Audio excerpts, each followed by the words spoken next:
Do you want to know how to get your children reading fluently?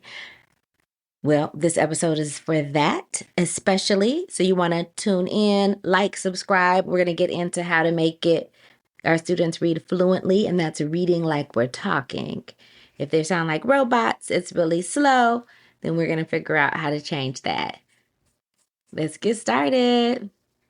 Hi, thank you so much for joining the Falling for Learning podcast. We have this podcast to help parents and caregivers with having the resources, strategies, and tools needed to make sure that their children are on track for learning and to stay on track for success.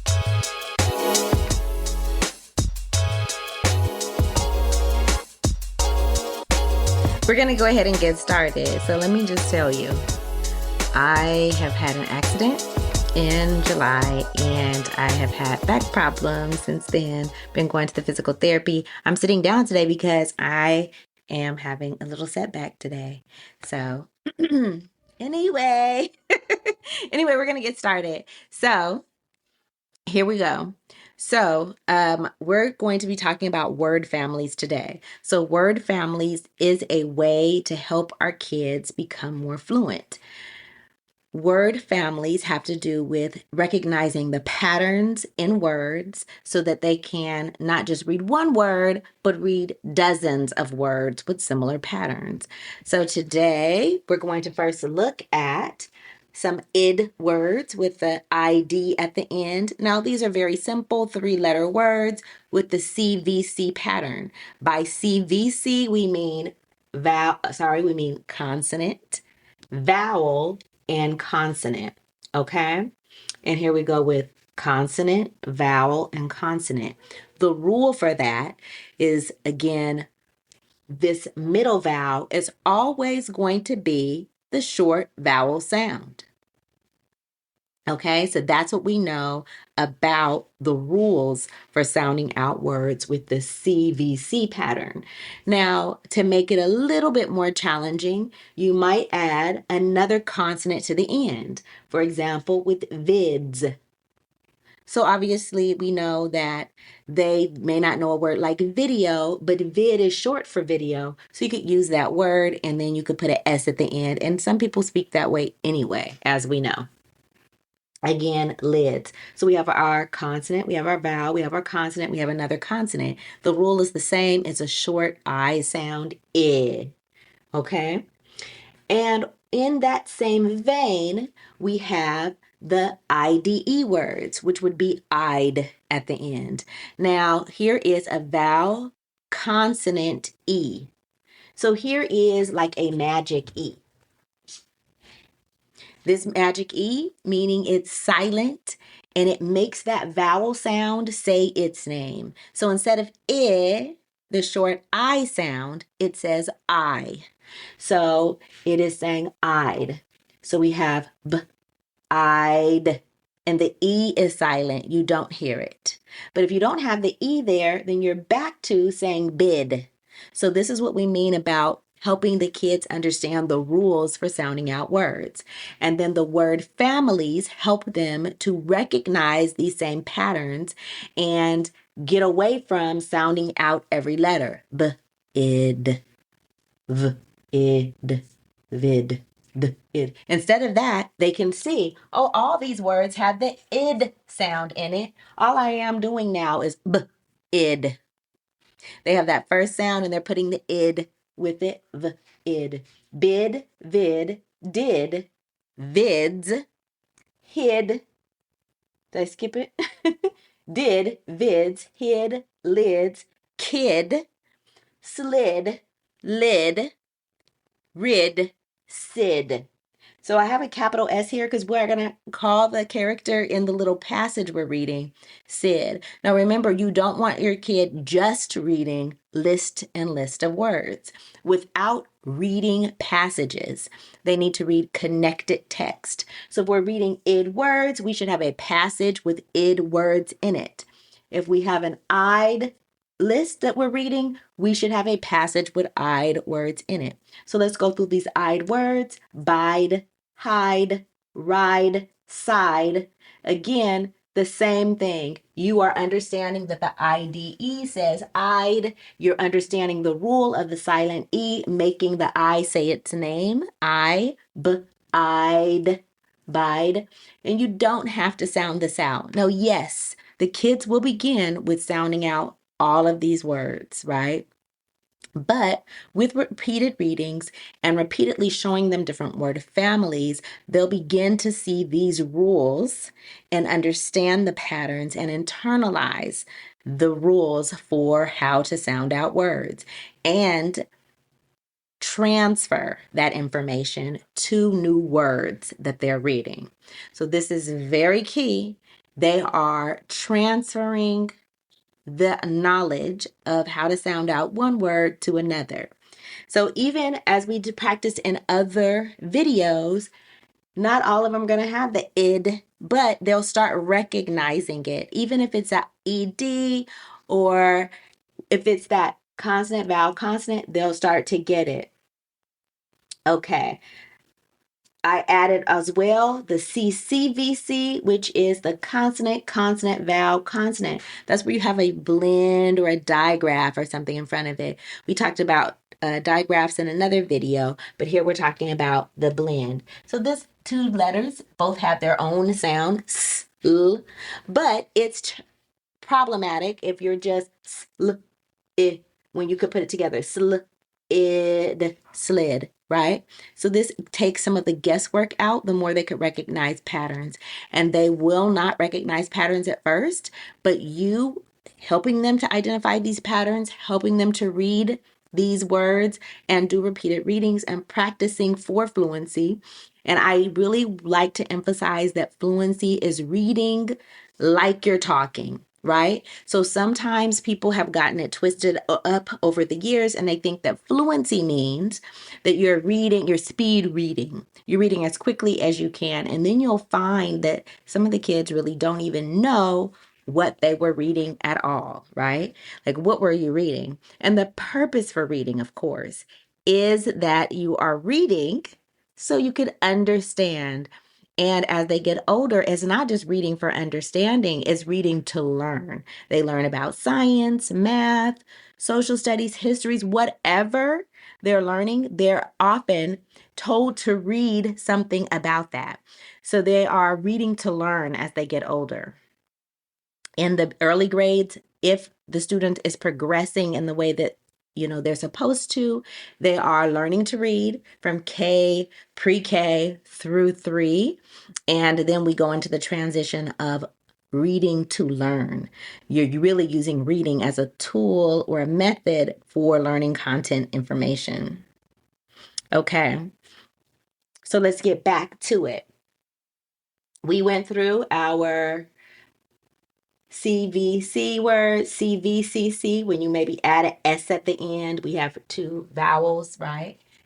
Again, same thing here. We have a couple of words that we've added, a couple of word parts, such as a blend, the BR,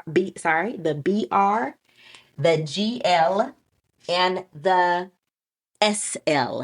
So when you have added these to the words, then you are making it more complicated and helping to expand the amount of words that they're able to read. Okay, I've left the sight words blank here because what I'm using is ChatGPT to create a reading passage using these words. I just plugged in these words and had ChatGPT do that. I have also used Project Read AI, and that link is here as well.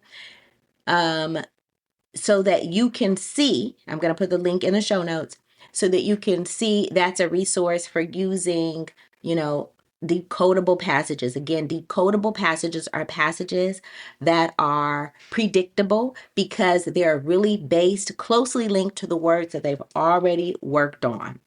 So, of course, that is a tool you use for early readers. But of course, as they learn to read, again, teaching them the rules, focusing on patterns so that eventually any book that's put before them, they're able to sound out the words, read the words, and not just read them, but also comprehend and know what they're reading.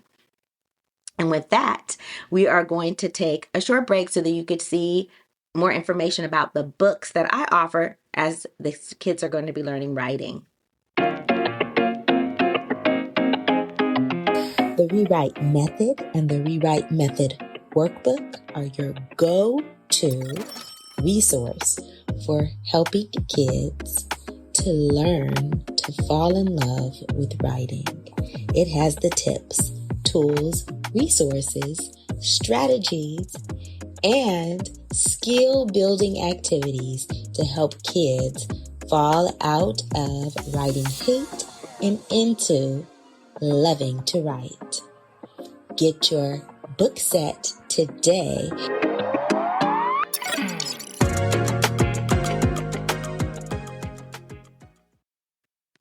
All right. Get that book, okay? fallingforlearning.com. We offer the book. We also have resources there. And at fallinginlovewithlearning.com, we have my blog. And again, I will put the links here at the show notes for you. Okay, so let's get into our passage that we have based on this that we have created. And again, I just went down the alphabet. You see it's alphabetical basically, because that's how I did it with this. So I'm giving you a resource for just the reasons why you built these in.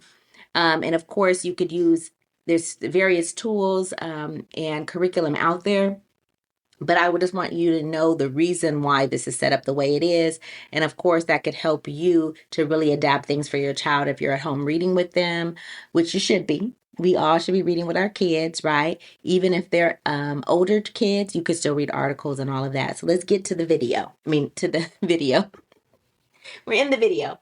Let's get to the passage. Okay. And I don't think you can see this very much. I'm going to slide it over a little bit so you can see a little better. Okay, good. All right, so here we go. Sid on the slide. Sid did not bide. He slid on the slide. A kid with a hat slid on the wide slide. It was too hot to glide, so the ride. And then I just crossed this out. I was going to make his backside, right? I just like to make it funny a little bit. Hurt his backside. So these are some sight words we added to it. This had side in it. That's why I decided to use it. Again, when you are doing this with kids, because it is a predictable connected text, right?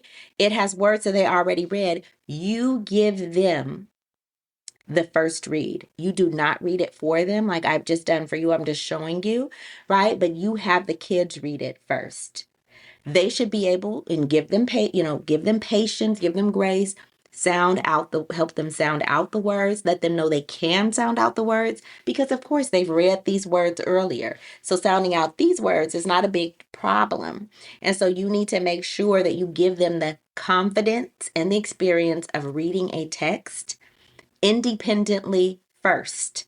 If you just read it for them, it's easy for them to kind of copy you or whatever. You want to know what they know and what they're retaining. And the more they do this, the more confident they'll be, and that'll help them along the path of becoming independent readers. Very important. What I'm going to do now is underline the sight words for them. Now, because I've used long vowels and consonant-vowel-consonant, like the three-letter word, we're going to assume that the kid can read other three-letter words, such as with the, and we'll point them out, but I will be just doing sight words. Again, sight words, and different people call them different things. It doesn't matter that much. The reality is, if you are a proficient reader, an adult level reader, you have lots of words that you know by sight. But I'm using sight words in the way that these are words that they have not been taught the rules for, and they may not follow the rules. So they also may not follow the rules at all. And again, we'll go into that detail. So you may hear high frequency words, right? There's certain words in the English language that appear all the time. The word the. If you're reading a science text, that is at the college level, the word the is going to be in it. If you're reading a very, elementary level, first grade level text, you're going to have the word the in there. So it's high frequency words, sight words. They're used interchangeably. There are some differences, but it doesn't matter that much. So, all right. So the word the. The word on, it's just a short on. It is probably part of their sight words, right? The, you may need more challenging, maybe more challenging for kids, but it's one of the earliest sight words that they learn. But again, it's a good way to review. Did not bide. I do want to point out the word bide means to wait. It's not something that we use this very often. But, as you're just trying to find words that fit into the word family, you may come across some kind of weird words and just let them know. It means wait. He slid on the slide. And don't be surprised how this is on the slide. On the slide, the kid may need to get help on each word the first time they read it. And with this connected text, you want to read it, I would say, a minimum of 5 times. You could even have them annotated. And I'm annotating right now for sight words. Okay? On the slide, he did not bide. So he, again, it is a word that's a sight word, right? They may not have learned these other long vowel sounds, the, he. And notice how it doesn't really follow the rules. It would maybe be he, the, and some people say that, but we know that when we speak, we say the, right? Most of us aren't saying the, even though it follows that rule. It does not follow the rule. Okay, so another one, the. Here's the word When kids see this, when they're reading, they usually say a, right? But we know when we're speaking, we say, I had a party, right? The letter A says We don't usually say, I had a party. No, of course, you could say it. Either one works, but just let them know because you want to associate the way they speak to what they're reading and writing. A kid with, so that word with, again, it's a sight word. Later on, they'll learn like the TH and all that. And again, you may teach the TH there. Teach the TH, the, the. And then here's if. So you want to quickly show them like the rule for how to sound it out. And then you want to give them some practice with it so they could get used to it. Okay? A kid with a hat. Again, here it is again. Kids might get tripped up. This is a capital A, that's a short A, depending on their level. So be aware of that. Those are maybe some little barriers. With a hat, and I put in a CVC word here. It's not one of the ID words, id, but I put it in there because, it should be predictable enough. It's a pretty simple word. It's not a sight word. But again, like I said, if you're a really good reader, a lot of words you know by sight. Very few times you would have to sound out words if you're a very, college level, adult level reader. Again, we have the again. Wide side, again, came right from the list. Predictable connected text. It's, again, a very simple word like on. It is part of the sight words, but you don't really have to do a special lesson. It doesn't follow the rules. Just remember on it. And you want them to get very comfortable with it so that every time they see the word on, they're just saying on instead of on, right? You want to get them past that. Here's the word to and was. So was doesn't follow the rules. It says the A says and then it says z, was. It doesn't say was, right? It says was. So when you see kids writing, you might see them write W-U-Z. They might write the words W-U-Z because it's not clear to them. They're just reading they're writing phonetically. So you may see them write that and not know the difference. Okay, so now we're going to go to hat. Again, a 3-letter word, CVC. They should know how to read this. Here's 2 with 1 O. Glide, again, came straight from the list. Here's the word so. So again, that long O, they are not maybe familiar with, so you help them with that to get familiar with that. The, ride, hurt. And I just made it, I'm just being silly here. Hurt his backside. So you could just tell them what that word is. It has side in it, it has the word back. They may not be familiar. You just let them know. A lot of them have been able to go down a slide when it was really hot and experience that little burn, right?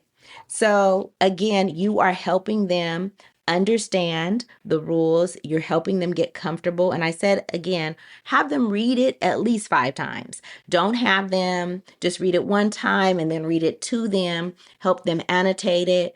Notice those patterns. Go back, right? And again, you can have a list that you go over with them, and I'm going to write the sight words for them right here.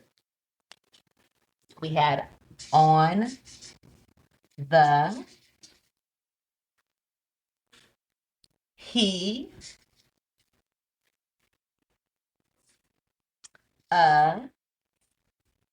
with, right? We're writing these sight words, and so it's part of a list that you can help, and they could read that list every day and then read the passage several times as well. So you're getting them very much used to reading the words. You could put the T-O and the T-O-O right next to each other so they could know the difference. And you may or may not put this on here so they could read it every time, but I just added a couple of words to help them out. And so there you have it. This is how we get students from sounding out each word to recognizing patterns in words to learning sight words to reading passages in a fluent way. So having them read it at least 5 times and annotating the passage is going to help them get to the point where they're reading it like they're speaking. You could even have them draw a picture of what the story was about to make sure that they go back to the text, label the picture with words from the text, right? So really making sure that they understand what they're reading and that they're able to understand the rules for sounding out words so they could transfer that knowledge to any text that they read. Okay, so thank you again for joining us. We know that you love your kids. You're doing things for them all the time. We want you to make sure you give them the competitive advantage. And that's why you can watch Falling for Learning and get those resources and information to make sure your kids are on track for learning and to stay on track for success. Thanks again for joining us. Thanks again for supporting the Falling for Learning podcast. New episodes go live every Saturday at 5 p.m. You can watch us on youtube.com at Falling for Learning or listen on all major podcast platforms such as Apple, Google, Audible, Spotify, and much more. For more resources, visit fallinginlovewithlearning.com. We really appreciate you. Have a wonderful week.